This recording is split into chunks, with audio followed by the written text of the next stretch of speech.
নমস্কার বন্ধুরা, আশা করি আপনারা প্রত্যেকেই ভালো আছেন। আমিও খুব ভালো আছি। সকাল থেকেই আজ বৃষ্টি, ওয়েদারটা একটু অন্যরকম। বর্ষাকালে একটু বিভিন্ন রকম খাবার খেতে ইচ্ছা করে, তো আজকে ঘুগনি খাওয়ার ইচ্ছা হলো। তো সন্ধেবেলায় তাই ঘুগনি বানাতে চলে এলাম। বাজার থেকে যেমন আমরা ঘুগনি কিনে খাই, ঠিক তেমনি ঘুগনিতে পেঁয়াজ ও চানাচুর দিয়ে ঘুগনি খাবো। তো চলুন প্রথমে কিছু মশলা বেটে নিই।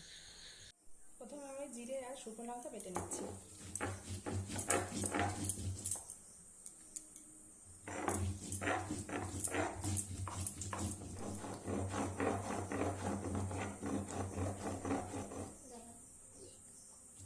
জিরে আর শুকনো লঙ্কা ভালোভাবে বেটে নিয়েছি। এবারে একই সাথে আদা রসুন দিয়ে দেবো।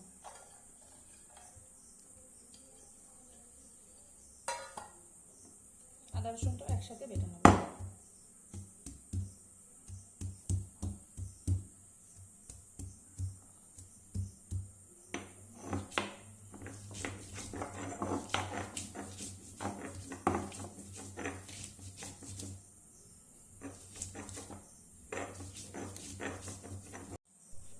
সবশেষে পেঁয়াজ বেটে নিচ্ছি। পেঁয়াজটা বাটা হয়ে গেলে সমস্ত বাটা হয়ে যাবে।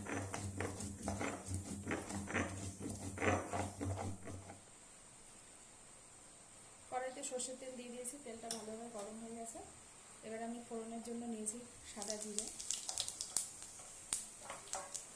শুকনো লঙ্কা আর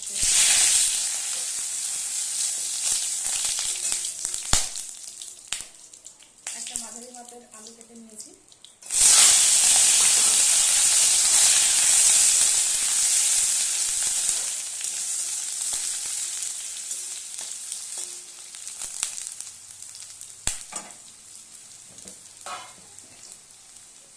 দিয়ে দিচ্ছি একটু লবণ,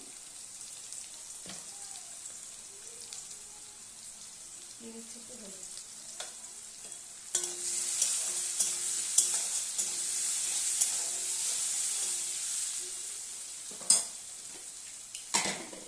প্রেশার কুকারে আমি এইভাবে মটরটা সিদ্ধ করে নিয়েছি।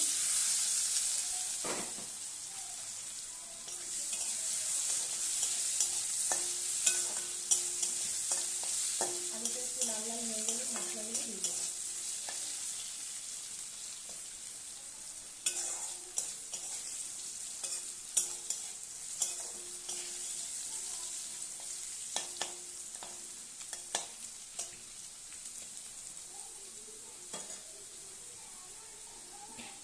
এবার সমস্ত মশলা আমি একবারে দিয়ে দেবো।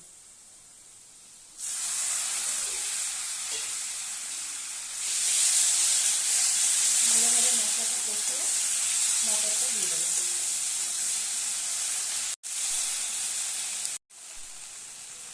দিয়ে দিচ্ছি একটু চিনি, আবার একটু ভালো করে কষিয়ে নেব।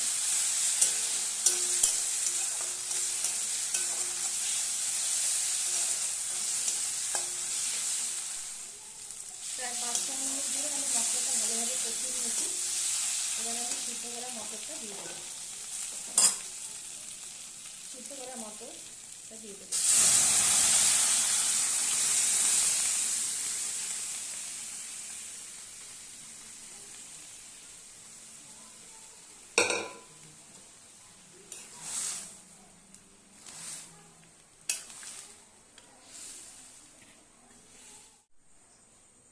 দিয়ে দিচ্ছি পরিমাণ মতো আর একটু লবণ।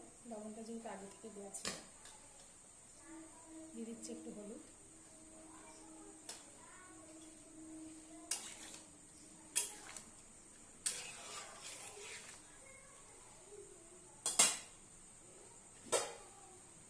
এবার এটা ঢেকে দিলাম। এবার দিয়ে দিচ্ছি গরম মশলা, দিয়ে আরও 5 মিনিট ফুটিয়ে নামিয়ে নেব।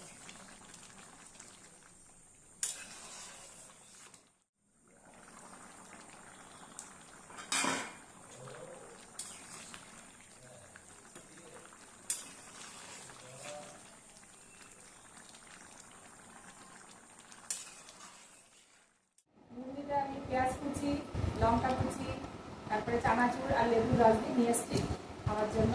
তো দেখি টেস্টটা কেমন হয়েছে। সত্যি টেস্টটা অসাধারণ হয়েছে। ছোটোবেলায় সেই কথা মনে পড়ে যাচ্ছে, স্কুলে বা কলেজে এরকম আমরা ঘুগনি কিনে খেতাম, তো সেই রকমই একটা টেস্ট লেগেছে। লেবুর রসটা দেওয়াটা অসাধারণ লাগছে। আজকে তেঁতুল বা টমেটো কিছুই আমি দিইনি, যেহেতু এইভাবে খাবো বলে, আর শুধুই এটা ঘুগনিটা শুধুই খাবো বলে এইভাবে তৈরি করেছি আজকে। তো বন্ধুরা, আপনারাও ঠিক এইভাবে করে নিতে পারেন, এটা খুব সহজ পদ্ধতি। তো আজ এই পর্যন্তই, আমরা খেতে থাকি। Tata, bye bye.